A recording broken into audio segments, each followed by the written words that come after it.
You know, when I was younger and the lights used to go off, I used to just sit around the candle and I'd make a wish. And I always told myself I was gonna be more than this, more than the situation, more than people want me to be. And to this day, I keep that same energy. I do. And I've been wishing on a star for a long time. Just like a star in the dark, no, I won't shine. I'm trying to trade in that Honda for that rose pool. So when I'm reaching, but that I feel like it's a gift. Like for my mom passed, she kind of like made sure like you know, installed some type of like knowledge of music. I love that. My grandma singing the choir. Okay, Like, Grandma. Shout out Grandma in the choir. Yeah, no, really thought St. John Baptist Methodist Church. I'm sorry. It's okay. I love that. Nah, my grandma get mad if I say stuff wrong like that. Like, man, we've been going up forever. Okay. So you made a forever decision. Yeah. You know, like this, you saw this being something that's going to positively affect generations, you know, starting with your grandma and then ending with your children and their children. Yeah, so that's dope. That's honestly, that's righteousness right there. That's a righteous choice. That's how you try to live. Man. That's amazing. Absolutely. Like, gotta like sometimes sacrificing yourself is the thing that you have to do. Like, not even trying to like make it sound all crazy and whatnot. Yeah. But, like some of the things that I do just to put out the music, the videos or whatever the case, like and keep it productive. It hurts you. That's love. Financial, all that shit. You know what I'm saying? Like, it's that's all sacrificial love. That's Christ love. And that's it's just for the creative, for the art love piece, but and then because you know that the art gonna reflect in a certain way, like certain messages you'll get back a certain way that somebody will touch you back, like after you put out some shit, especially if it's something meaningful. If it's something meaningful, like how my life like hit everybody, like I'm the type of dude like I've been rapping forever, but I don't never put out no music. So when I start putting out music, it was like, oh shit, niggas fuck with it. You're blessed to be a blessing. I felt like it was raw. Like I hear it from like my in crowd with like then when you get like an out source telling you some shit, then it's like, okay, you in it now. You can't even really stop. Do you believe that's one of the biggest rewards? Is you putting out your art, and you may not even realize that it's actually being a blessing. Nah, I look at it like a blessing. You look at it as a blessing. That's awesome to already have that perspective. Like if you like anything you do, like even with the modeling, anything like that shit is a blessing. Like a lot of motherfuckers be wanting to do this shit, bro. Don't even got the courage to get up and just be like, put my foot down on the first step of it. Like you, it's tough. You already had that thought to be like, I'm gonna do it, and then it succeeded. Like you know what I'm saying? Glory like to God. Yeah.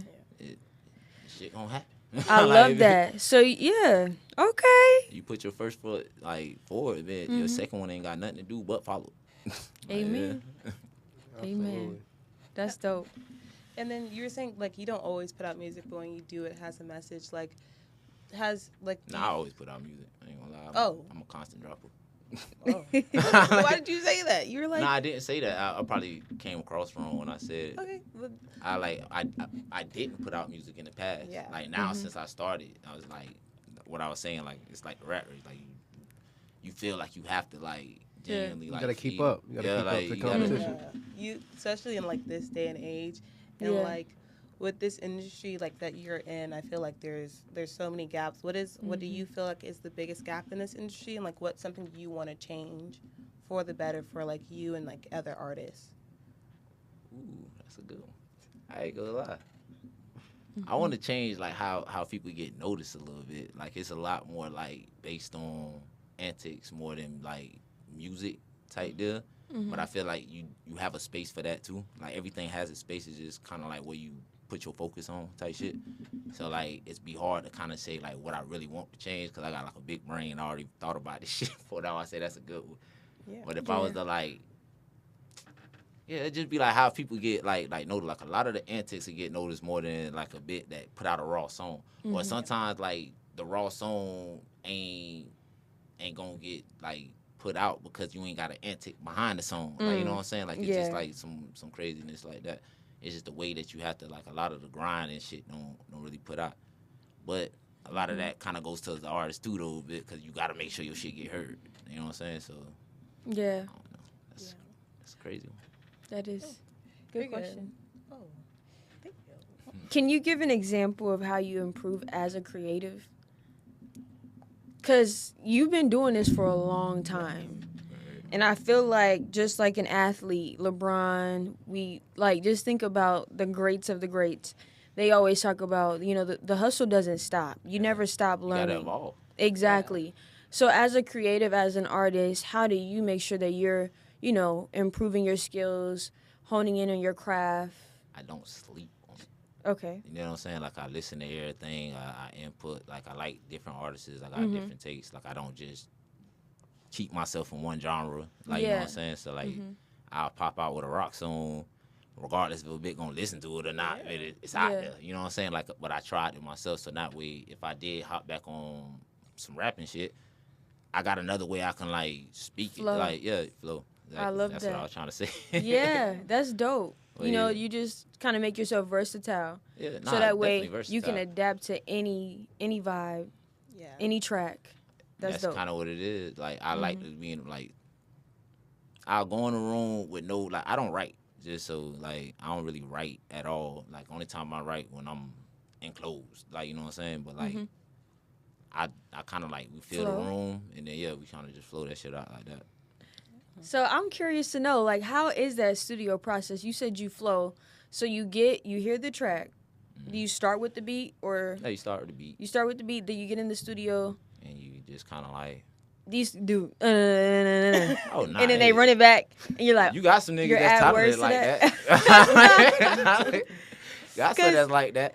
But I might, depending on what it is, like, all right, say if it's a beat that I'll ride to a studio with, but, like, most of the time I record on my own. Like, I got my own little setup. Oh, okay. So, like, that's dope. I'll be in that bit, and I already kind of, like, know where I'm going with it. Yeah. You know what I'm saying? So, like, I put on the shit, and I, like, depending on the mode that I'm going in, which is always fucking, I can get a formula. I do, like, two like, straight bar freestyles and just be, like, straight off just rambling. You know what I'm saying?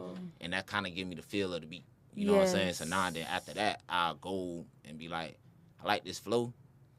Now I know how I want to say my words. Yeah. And then I'll delete that shit.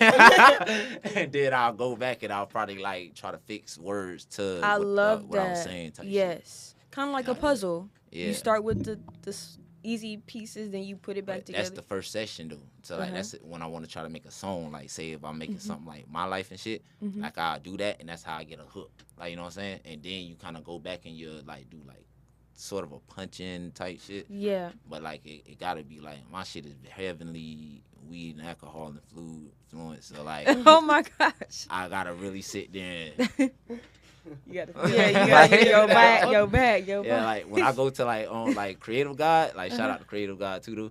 Like shout out Creative God. Yeah, where he be doing a lot. Like he'll sit there, like you got engineers that's good with and that be on the same flow. Like I'll sit here and I'll record a whole long ass verse, like like the whole beat. It could be a 4-minute beat, and sit here and record it for 4, but it takes on the engineering. I like to engineer my damn self, so like I'm not gonna make myself sound stupid going out. So like I'll sit here and be like, okay, yeah, obviously this part that I rap right here sounds like a hook. I can just chop this out, put this in every part that sound like a hook.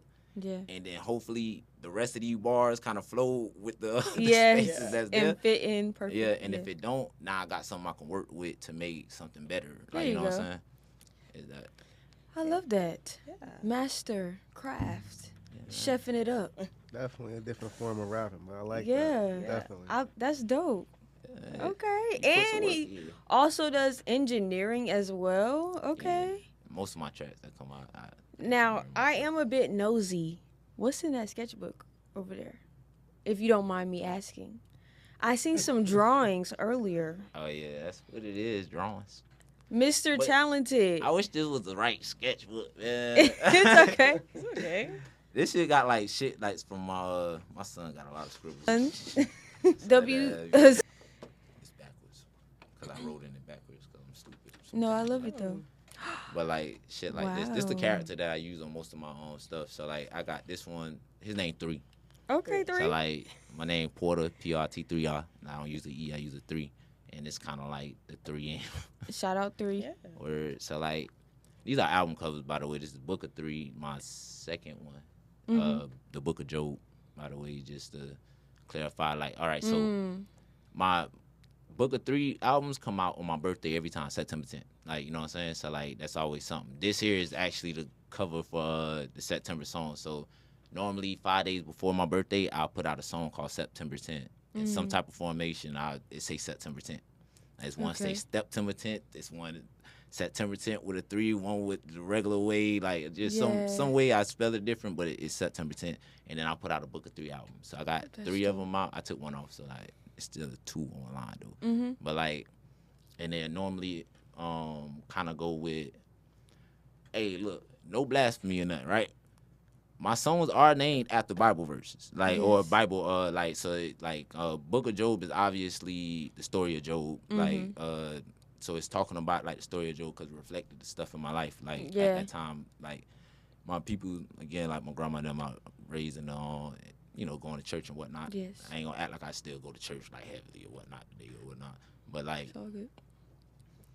Yeah, like, so I use that type of shit, like around my birthday, I kind of connect. My mom used to read Bible verses to me before she passed, so, like, around my birthday time, I kind of use that to connect, like, while making the songs. I still freestyle them a little piece, but I freestyle them on, like, shit that's kind of current. Like, they be deeper, like, than rap, and then I make every beat myself, everything, like, that's why I draw it's my whole creation. It's personal. Yeah. Man, that is very, very intimate. Yeah. And if you hear the stuff, you probably gonna kind of could tell it. Like I talk about my drinking problem, this, that, and the third. Like I have like songs like that. And We need that. Yeah. No, And in the book of Job, I have chills, because that's one of the, to me, that's one of the scariest books in the Bible. When I wasn't close to God, that book scared me, because I'm like, Lord, you put Job through the most. This is a lot. And for you to be, like, I guess you connected with the story of Job, to me, that's extremely powerful. And that just symbolizes that the blessings at the end of your story, as you continue to put these books out, it's going to be beyond what you could ever ask, think, or imagine. So just keep putting your faith in God. Keep doing your thing. Trying to do it. Making, here. I've been wishing on a star for a long time. Just like a star and I don't know I'm gon' shine. I'm trying to trade in that Honda for that Road. So when I'm reaching for the stars, it's that right. Yeah, I've been wishing on a star for a long time. Just like a star and I don't know I'm gon' shine. I'm trying to trade in that Honda for that Road. So when I'm reaching for the stars, it's